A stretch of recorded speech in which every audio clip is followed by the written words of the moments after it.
Of the name Florence, I don't think it's going to break into the top 200, not anytime soon. Maybe I could see it breaking just out of the top 500, like maybe stagnating around 480, 490 in the next few years. I don't anticipate it going too far past that without the influence, like a significant influence from pop culture. It couldn't just be like a Joe Schmo celebrity using the name. It would have to be like one of the big name celebrities. Or if like Florence becomes the most beloved character in a television show or a movie.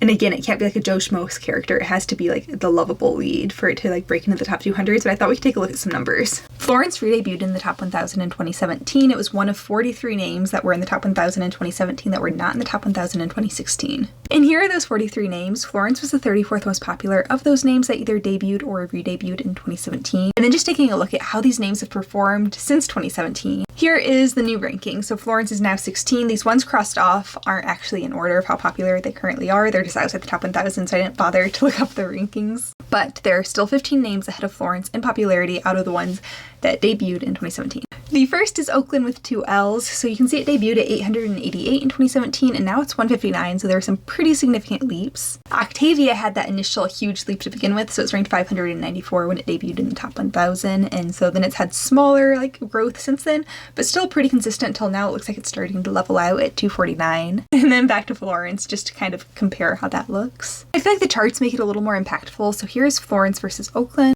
Octavia, and you can just see like how more massive the growth of these names are. And then Dream. So bigger leaps with each of these. But long story short, I don't think we're going to be seeing Florence in the top 200. It's a beautiful name. I wish it would get that popularity, especially over some of the names that do break into the top 200. I feel like Florence is so underrated and so pretty. But that's just my 2 cents, and I hope everyone's having a great night.